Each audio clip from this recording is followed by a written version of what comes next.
This is the story of the ill-fated coast-to-coast off-road cycle ride, starring Paul, I'm not worried about the weight, Norman, and Darren, it's all downhill from here, Power. Some might say we had all the gear and no idea, but frankly, we didn't even have all the gear. The plan was simple.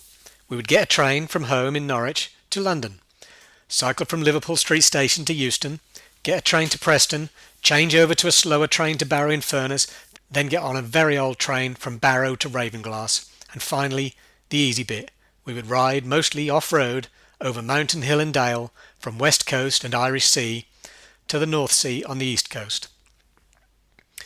The route was taken from a mountain bike site online, and it wasn't until we were stuck into day 2 that we realised we've never read of anybody doing this trip carrying all of their own equipment. No, previous riders had, cleverly, had their luggage transported from stop to stop. Oh, and they'd stayed in hotels or hostels with beds. We slept out in hammocks in the woods. Day 1. We arrive at Ravenglass at about 7 p.m, and although we were soon cycling up a hill steeper than any you'll find in Norfolk, overall we felt confident. After 2 hours of riding, with the light fading, as we passed through a field of sheep, we spotted a small wood that would be our home for the night.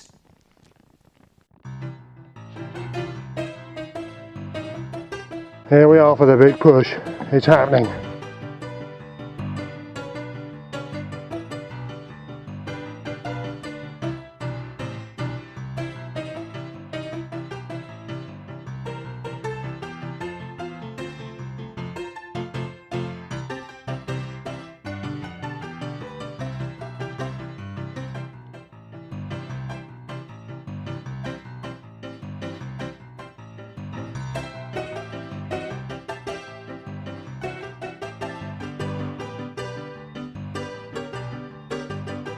And now it's time to climb. We've crossed that river. There's Paul across, dry. Yay!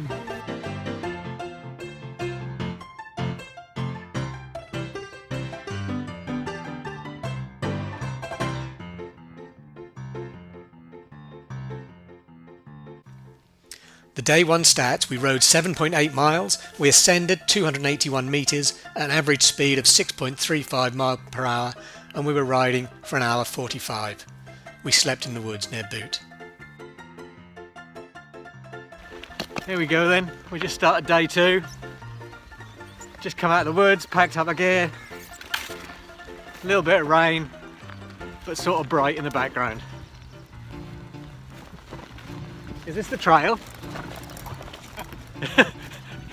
Is this the trail? The day started with a bit of sheep herding, shortly followed by a farmer's wife that wouldn't let us ride the bridleway that passed through her working farm. Luckily, a brief chat with the farmer a few minutes earlier regarding the wayward sheep repaid us when the farmer pulled up on his quad bike and gave the signal to allow us through.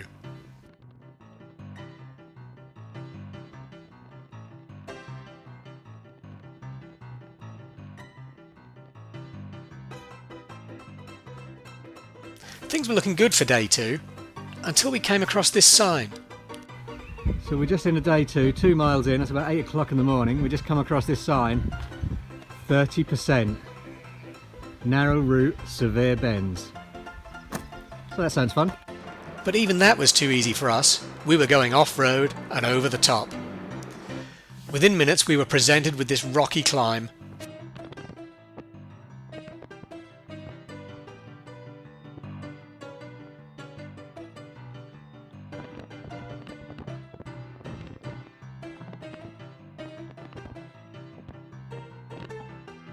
But we were soon riding again.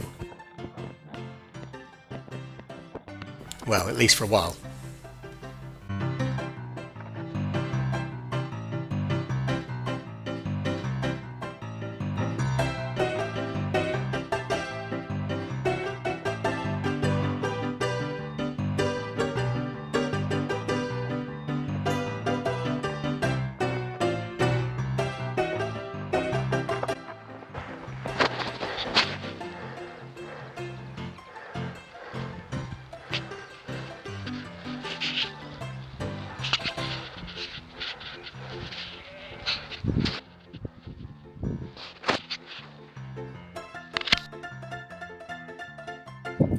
standoff situation. Oh no, he's moving off. He's conceding, I think. After hours of climbing, finally some downhill, but it passed all too soon. This was getting way too easy. What we needed was some wet and boggy deep grass on a steep decline.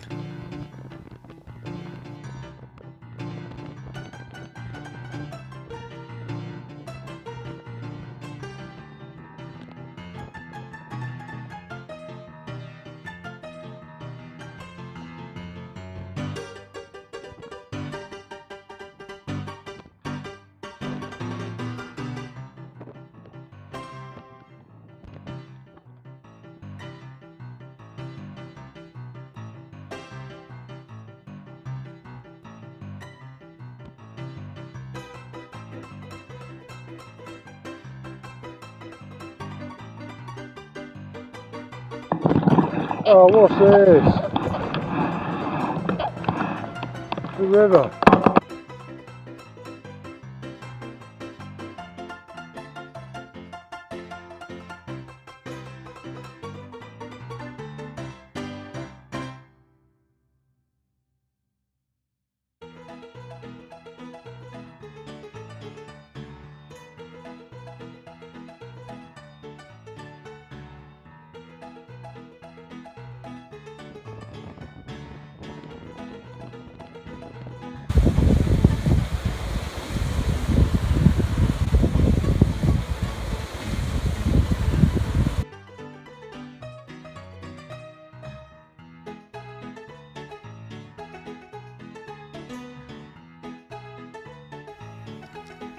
The thing about all this downhill is that we know we have a higher peak to gain before the day is out.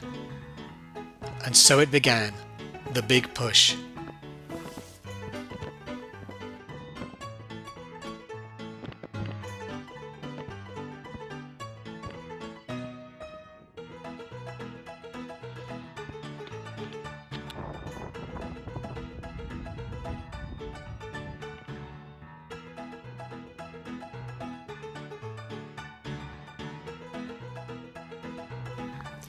Finally things levelled out, and then slowly we started rolling down, and then faster and faster, and finally down to Coniston and a late lunch.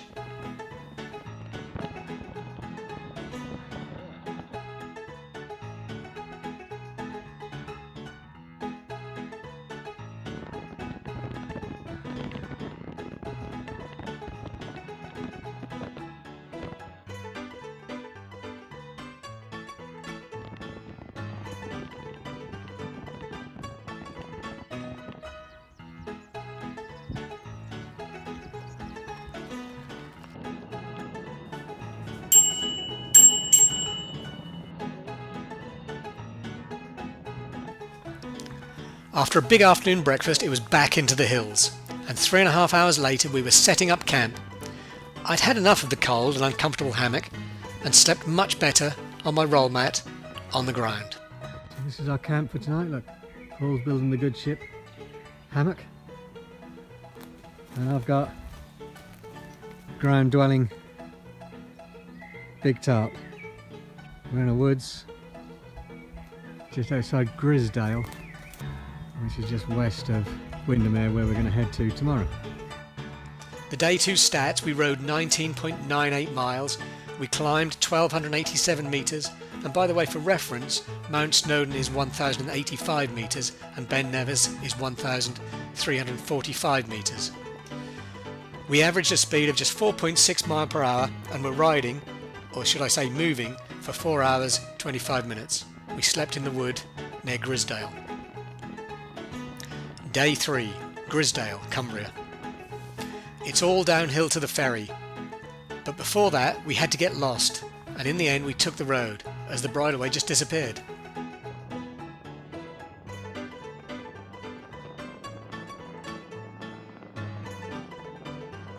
Once over the lake we had our first taste of heavy traffic and careless taxi drivers in Windermere, and then a few miles up and down a cycle path beside the road. I then had a small technical problem and lost my low gears due to a cable damaged by my luggage, and I was down to just the 10 gears for the rest of the trip. We were soon onto country lanes and eventually into the Yorkshire Dales, where disaster struck.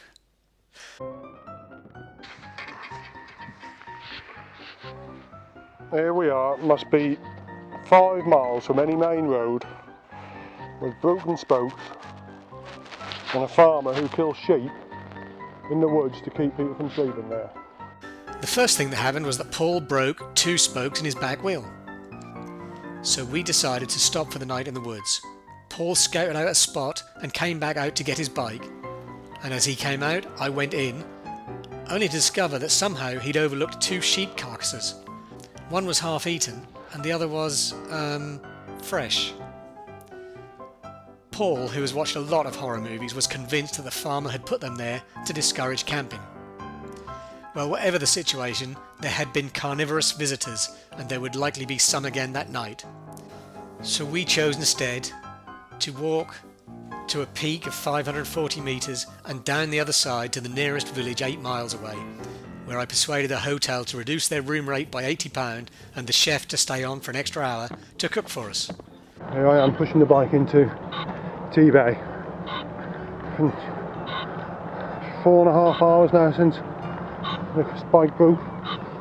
Push it all the way. Dan's gone ahead to find a bed and breakfast hopefully. But I don't know, it was another mile or 2 miles. But push on. That's fun. The day 3 stats, we rode 31.66 miles, climbed 938 metres at an average speed of 4.69 miles per hour. We were moving for 6 hours 44 and slept in the Cross Keys Inn at T-Bay. Day 4, T-Bay, Cumbria. In the morning we bought a lift off a young tearaway who shook us up and scared us more than anything that had happened on the trip so far. He took us into Kendal at warp speed where Paul had his wheel rebuilt, and then by noon we were back on the trail. The riding started easily, with most of it along an old rail line, but that would all change after we stopped for a late lunch. And that lunch, by the way, was to affect the whole trip, but more of that later.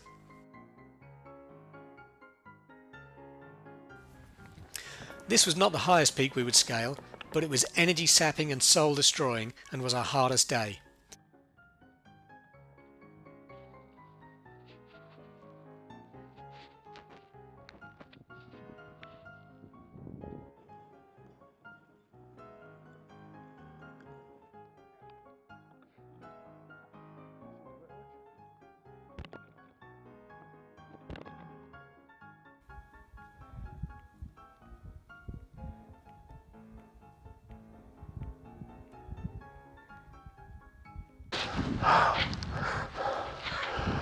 I've just climbed all the way from the bottom of that valley, across the valley, and right up here. It's cold, middle of nowhere. Finally we reached the road, and a few miles later the highest pub in Great Britain, then a little run downhill on the road. We were of course dedicated to riding as much of the route off-road as possible, but it didn't help morale when we reached a road sign that told us the place we stopped for lunch 5 hours ago was only 10 miles away by road. No matter, it was time to stop for the night, and a few miles later we found a spot by a river and a waterfall. It's day 4, the mood in camp is good. We're in a place called Keld.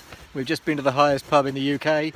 We're sleeping next to a river and a waterfall, just on a bit of grass, overlooked by the world, but they're all asleep, so it doesn't matter. I don't know what to report. We've had a hard day.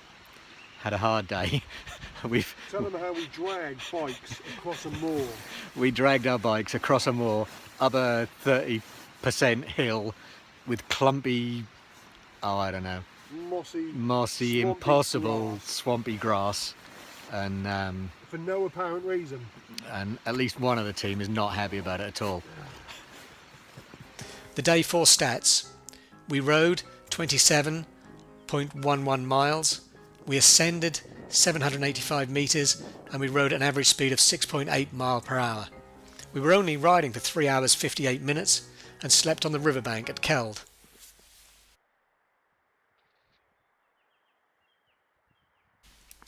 Day 5, Keld, North Yorkshire.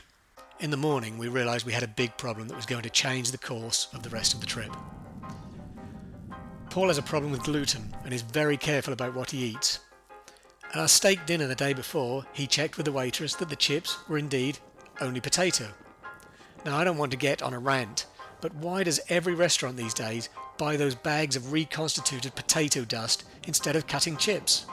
The outcome externally was that Paul had eyeballs like big red golf balls. Staying optimistic, I didn't mention it in the hope that he hadn't noticed. But Paul had very little energy and he just wanted to lie down for 24 hours and not move. So we compromised and instead we rode 45 miles to Darlington rail station so he could make his way back to Norfolk. Now Darlington is only 25 miles from the coast, and being that close to reaching the east coast, albeit not at the planned finish position, I had to wave goodbye and ride on and complete my mission. I made it as far as Middlesbrough that night, where I found a travel lodge vacancy, so I treated myself to a hot shower, steak pie and a couple of pints of Guinness. Day 5 stats. We rode 58.17 miles, 45 miles for Paul, climbed 733 metres at an average speed of 8.8 mile per hour, and I slept in a travel lodge in Middlesbrough. Day 6, Middlesbrough, North Yorkshire. The mission was completed the following morning in what should have been an easy flat 12 miles, but with a heavy headwind it seemed harder than necessary. On the final push for the coast now, but the wind, the headwind, is horrendous. It's hard to, well, it's just tough, but we're nearly at the North Sea. That behind me is the North Sea. So I've made it. I've ridden from Ravenglass in the Lake District, over a couple of mountains, over the Dales, past the highest pub in the UK, then a bit of a detour because of unforeseen problems, but I've ended up at the North Sea at Redcar. So I'm calling that a win. Over and out. Overall, the stats for the trip were 156 miles ridden, 4,110 metres climbed, and all at an average speed of 6.6 mile per hour.